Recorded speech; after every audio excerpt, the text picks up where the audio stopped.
Hey, how are you? Well, in this week's project, I'm going to repurpose this old cabinet or shelf. This is something that I threw together pretty quickly a few years ago for my office, and then I replaced it with something nicer, and this ended up in my daughter's room. Now, my wife really likes the dimensions of the cabinet. She likes the depth and the distance between the shelves. So we've decided to just make it into something a little bit nicer, and I'm going to do that by adding legs to the side, and then I'll band the end grain of the plywood with poplar, and I'll paint the whole cabinet white except for the top. The top I'm going to either make out of solid white oak or cherry. The main tool I'll be using on this project is my nail gun. I'm basically gluing and nailing everything together, and I'm going to start by beefing up this bottom rail, and for that I'm using a piece of 1/2 inch plywood that I've already ripped to 1 inch, and I'll band the bottom, front, and the two sides.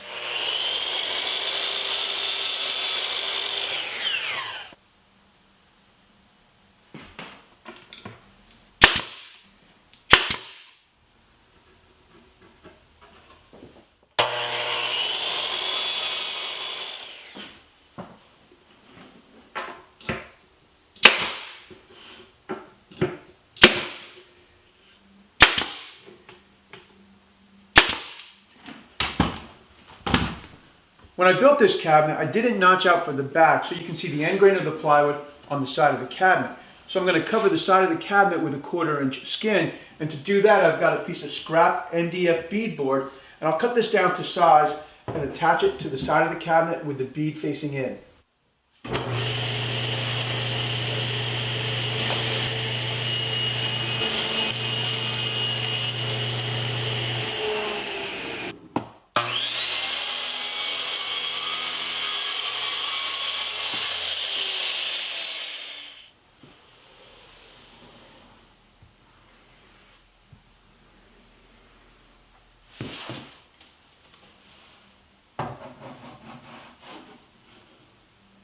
I'll make sure that the MDF is nice and flush with the plywood face, and then attach it with glue and a few nails.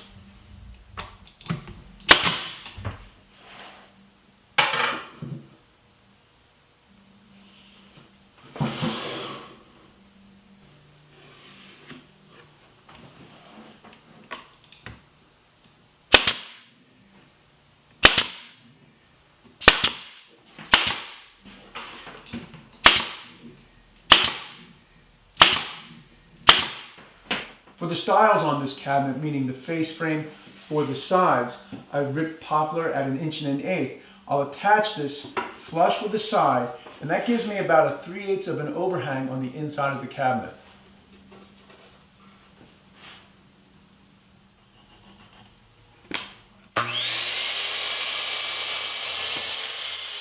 I've cut the stile to length, and now I'll attach it to the cabinet with a little wood glue and 1.5 inch nails.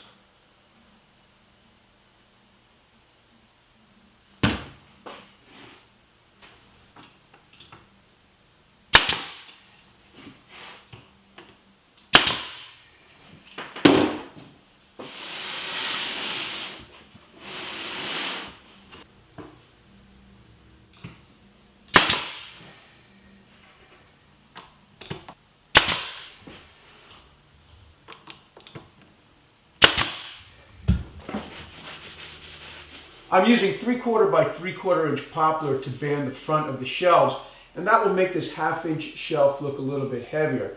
When I attach the banding, I'll attach it flush with the top of the shelf, which will give me a 1/4 inch reveal at the bottom.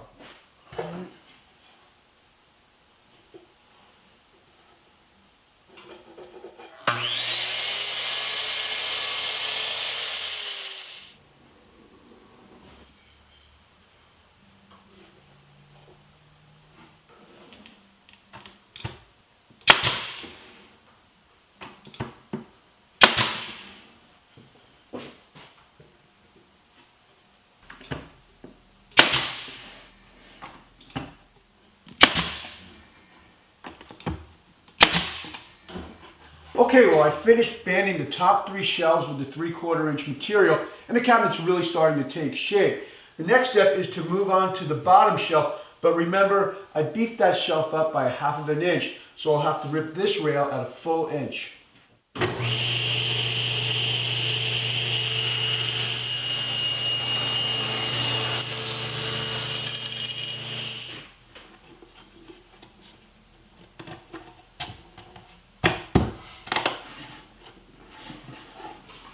Okay, well that's still a little bit heavy, so I'll bring it back to the table saw and remove about a 32nd of an inch.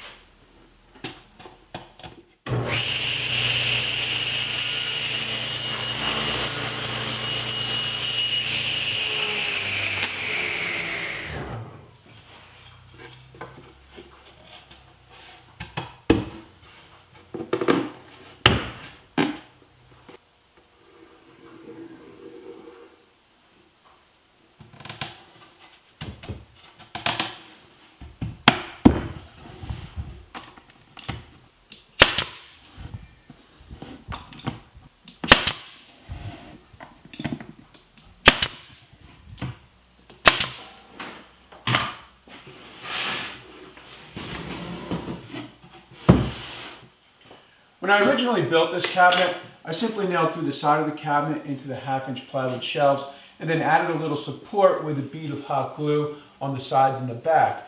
But now that this is going to be a piece of furniture, I want to add even more support, and I'll do that by sneaking a cleat underneath the shelf and nailing it to the side of the cabinet.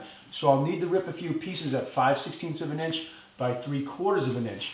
Now that'll be support for the top 3 shelves, but the bottom shelf will get more support when I attach the legs to the side of the cabinet.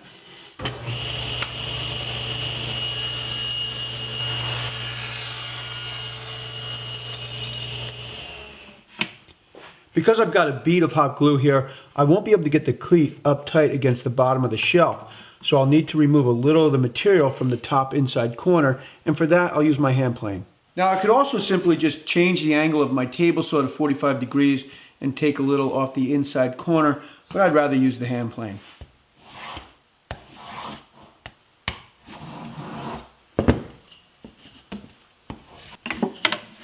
And that's a nice tight fit, so now I'll glue it and nail it in place.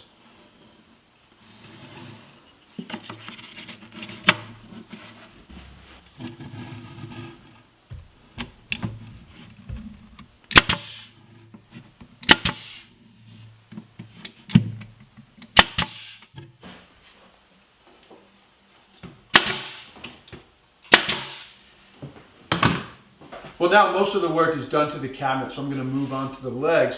And I'll bring the camera over and show you my drawing so you can see what I've come up with.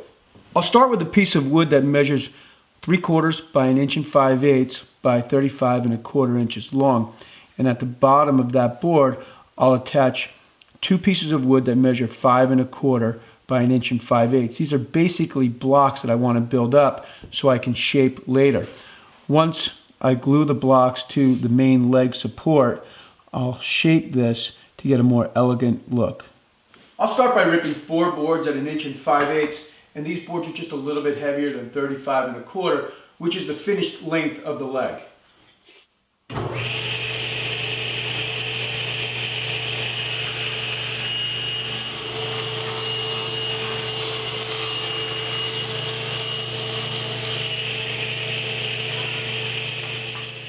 Next, I'll cut the filler blocks that will be attached to the bottom of the leg. These are some cutoffs that have been hanging around the shop for a while, and it's nice to finally put them to use.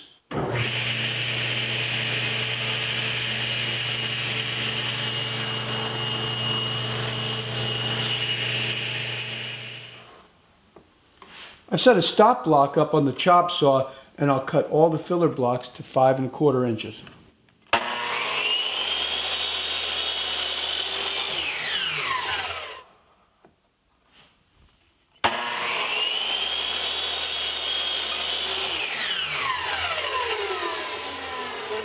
The next step is a little complicated, so bear with me while I explain it. Basically, I want the bottom of the leg to be flush, and I want the top of the filler blocks to be flush so the cabinet can rest on the filler blocks. Now, we all know when we go to glue blocks of wood like this together, once we go to clamp the wood, the legs are going to want to move around because of the glue. The glue sort of makes the wood float. So the way I'm going to get around that this time is first I'm going to label the legs 1, 2, and 3. And then I'll mark the center and mark a line here and here. Now I'm going to clamp this in position and I'll drill these holes. Then I'll take the leg apart, add the glue, and screw the leg back together. And once the screws are there, I can add some clamping pressure, and the screws should keep the pieces of wood from moving around. Once all the glue sets up, I can remove the metal and then I can shape the leg without hitting any of the screws.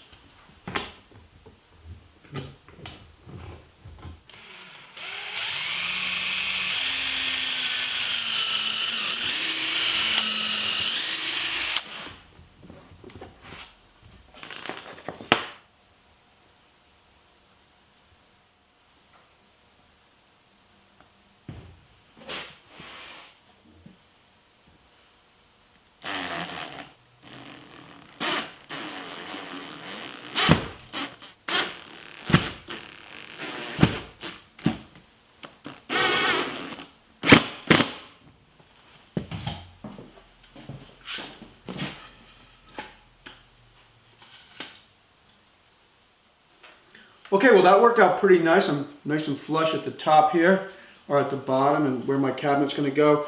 And now I'm using a wet rag to remove any glue before it has a chance to set up.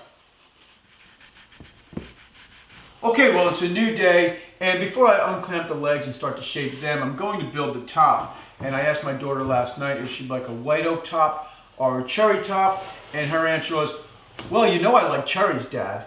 And that's just the type of person she is. She's so funny. But the decision was made, so I'm going to build the top out of cherry, and I'll get started by running the boards through the joiner.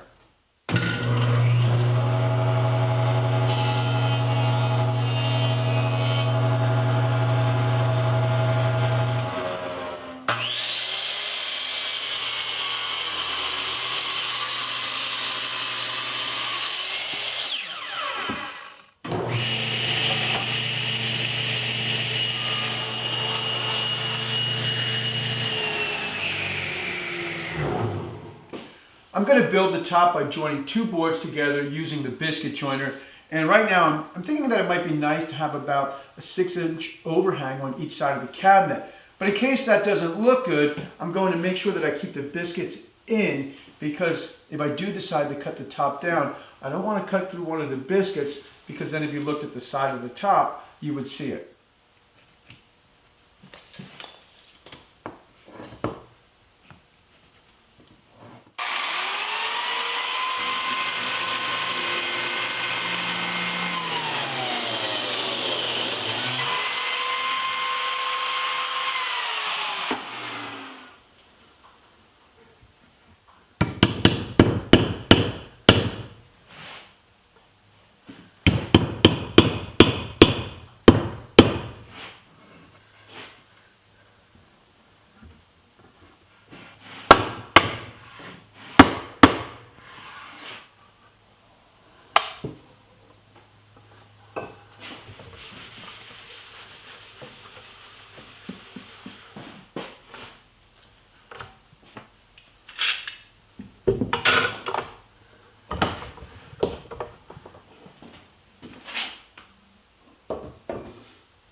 All right, well I went ahead and made one of the legs just to try to figure out the design, and I'm pretty happy with it. So let's go ahead and make another one, and I'll show you what's involved. The first thing I'll do is remove the clamp and then remove the screws.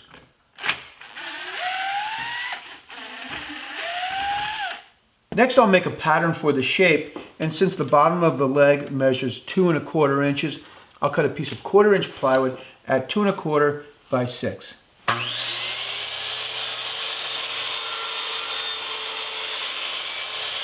Now I'll measure in at the bottom to 1 inch, and then up from the bottom to 4 3/4 inch. These are reference lines. And then I'll connect the reference lines with a simple arc, using my arm like a compass.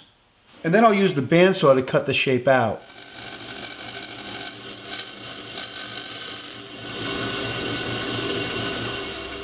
Then I'll hold the pattern flush with the front of the leg and the bottom of the leg and trace the pattern. And now I'll go back to the bandsaw to make the cut. I flipped the belt sander upside down and clamped it to my table, and I'll use that to clean up the cut.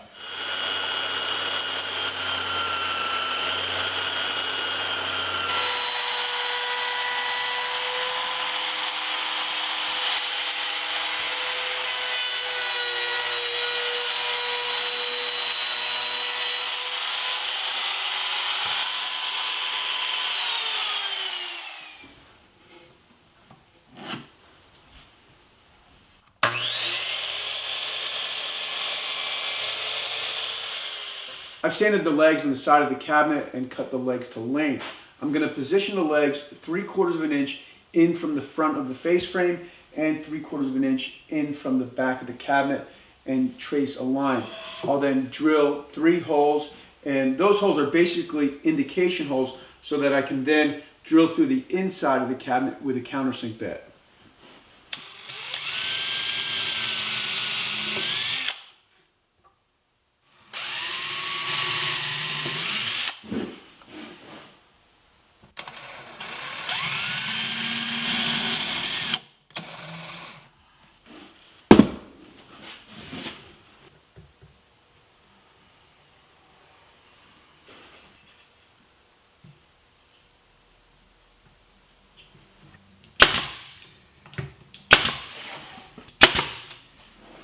I tack the legs down to the cabinet with 1¼ nails, just really to hold them in position, but the real strength will come from screwing through the inside of the cabinet and into the leg. That will suck the leg into the cabinet and create a nice tight glue joint.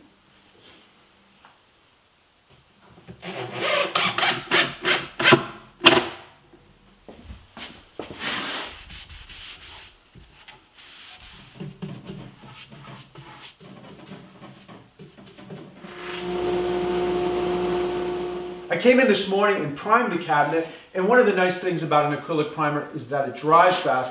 And then I put the top on the cabinet and realized I really don't like this large overhang, so I'll cut the top down to have 1 inch overhang on the sides and 1 inch overhang on the front.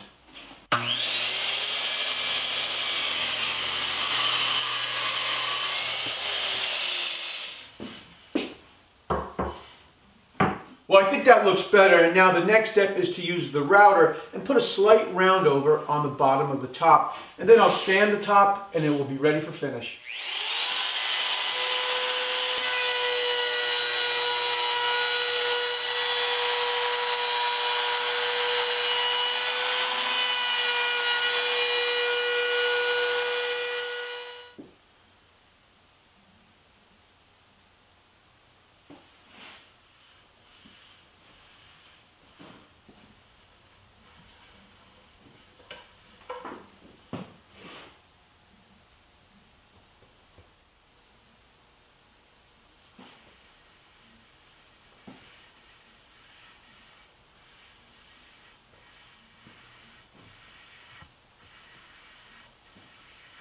Alright, well, I've got 1 coat of the Minwax Wipe-On Poly on the top, and this is something I've been using a lot lately, this Wipe-On Poly. It's just, it's easy to use and it doesn't have a really harsh smell, which is nice. And as far as the cabinet, that's going to get painted with an oil paint. I still have to do a lot of sanding and filling all the little nail holes, so it will probably be at least a week or 10 days before this cabinet is finished because of the dry time. Now, what I'll do is I'll revisit this cabinet in a short video sometime down the road, and I'll put pictures of it up on my website and Facebook. This was a really long video, so if you're still hanging in there, thanks for tuning in, and I'll see you soon.